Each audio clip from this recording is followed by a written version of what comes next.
na ng patikim ang cast ng Darna sa kanilang press launch. Si Marian Rivera bilang Darna nagpakitang gila sa fight scenes. Makichika tayo kay Lars Santiago.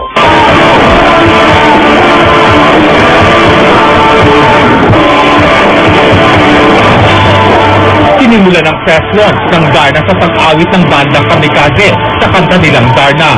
Isa-isang ipinakilala ang mga bituing tampok sa higanting proyekto. Tulad ni Mark Anthony Fernandez, Raymart Santiago, Rufa May Quinto, Eddie Garcia, Celia Rodriguez, Caridad Sanchez, Alfred Vargas, Janice de Belen, Paul Ravales at Krista May. Pagkatapos, isa-isa namang lumabas ang mga kalaban ni Darna.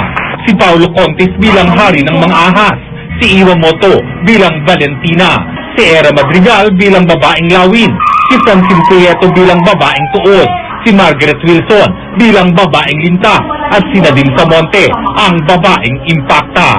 Lumabas ka! Hinahanap pa natin! Sabi ko kami! Hinahanap mo! Palakpakan ng lahat nang lumabas si Marian suot ang kanyang Darna costume.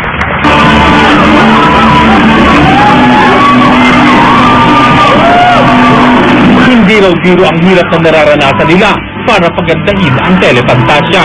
Kanina, ayan, may mga sugat na ako bago pumunta rito sa eksena ko dun sa kabila dahil sinasagip ko si Valentina na binagit ako ni Lawin eh. Sa Lunes, mapapanood na ang Darna sa GMA Telebabas at tiwala si Marian na magugustuhan ito ng mga manonood. Laking pasasalamat ko sa GMA dahil isa na namang malaking proyekto ang binigay nila sa akin.